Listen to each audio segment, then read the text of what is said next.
Hello traders, and welcome to this week's market recap. We're going to be discussing crude oil. Now this week we didn't really see too much action here. As you can see on the chart, we've been in a weekly balance, pretty range bound. And starting with Monday morning, so we're going to start at the first day of the week here.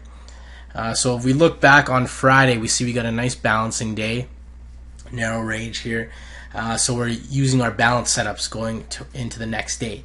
So we gap out of balance, and we're expecting that we're going to be moving lower to the downside. What we get here is the first 5-minute bar, buyers step in, push price up. Immediately we go back through the open, push down, but we don't get any real follow through. So that's a key thing that we want to know. So we're gapping out of balance, we're breaking through the open, and we're not seeing any follow through here. So what we saw was absorption coming from the buy side. So we pop back up again, prices break this new low, and instead of accelerating, we get more absorption from the buyers, so more buying stepping in. So this is kind of a little red flag for the day. We're breaking out of balance. We should be going down, but we're not doing it with any real conviction. So oftentimes what the market doesn't do can tell you more than what the market actually does do. So in this case, we didn't get the directional conviction to the downside like we were expecting. Yet again, we break down right here. Price pops up again. Then we break down, we close on the low. So yes, we closed on the low of the day. We broke out of balance, closed on the low of the day, but we did not see the directional conviction that we wanted. So that would be our first note going into Tuesday. So we got Tuesday right here. We gap lower and we push lower pretty much 10 minutes after the open. But what we saw was a little bit more buying, a little bit more absorption. We popped back up, pushed back down, popped back up, and then we got our first buy absorption setup. So the sellers are trying to push price down, buyers are just stepping in, absorbing the price, and they're doing it repeatedly. So this is tipping our hat to what's going on. So usually when you see this going on, it's larger traders, maybe hedge funds, institutions, trying to build a position, and they're just buying or absorbing. Or another instance is when an institutional trade desk gets orders that they need to buy for today. So their client wants to buy. So they're buyers. So every time it breaks the low, they're stepping in and buying, and they're absorbing all the price. So with this huge bar we got here on Tuesday, what we had was OPEC announcing that Iran might want to support, do some joint action support. So price moves up higher, and nothing was confirmed. So this was just kind of speculation, the market going crazy, and we traded higher.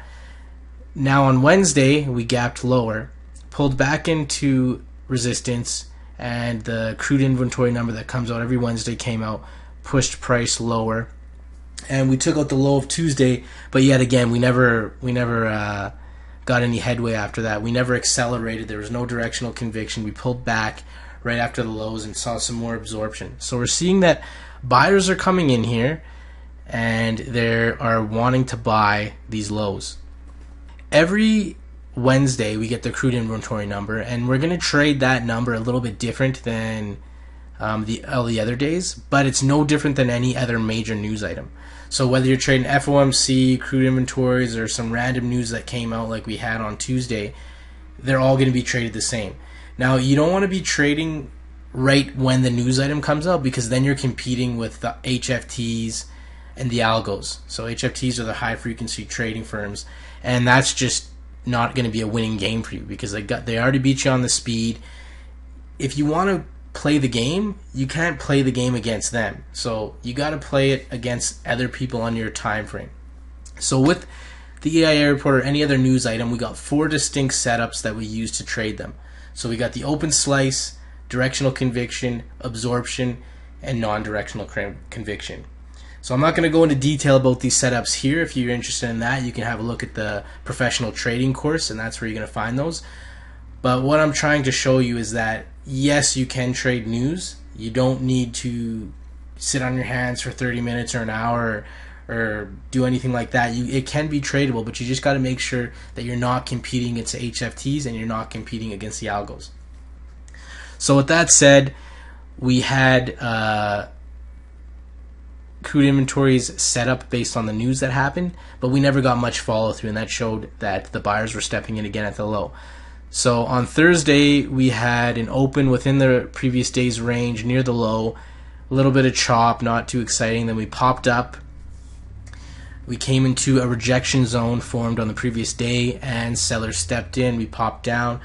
A little more of chop, not really too much directional conviction on this day. We had an inside day. And then we got Friday. So what happened on Friday, which is today, is we opened up near the top side of range, pulled back into a little bit of support, popped up, and then Yellen was speaking.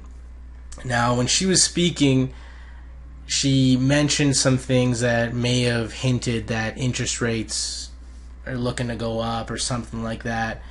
I don't even really follow too closely to what she says. I more look at what the market, how the market takes in what she's saying.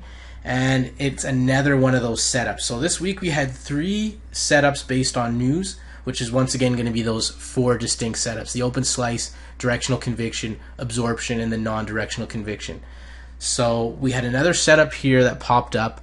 Price pushed up to near the top of this weekly balance area and failed. Sellers came in, pushed price back down into range, then we popped up again. So this week we did not really make too much headway. We got a nice balance area here. And for the week ahead, what we're going to be looking at here is, are we going to remain in balance? Are we going to look out of balance and accelerate? Are we going to look out of balance and fail and go back within balance?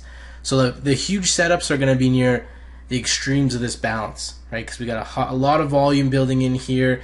Buyers and sellers are both agreeing on what fair value is, and there can tend to be some chop here.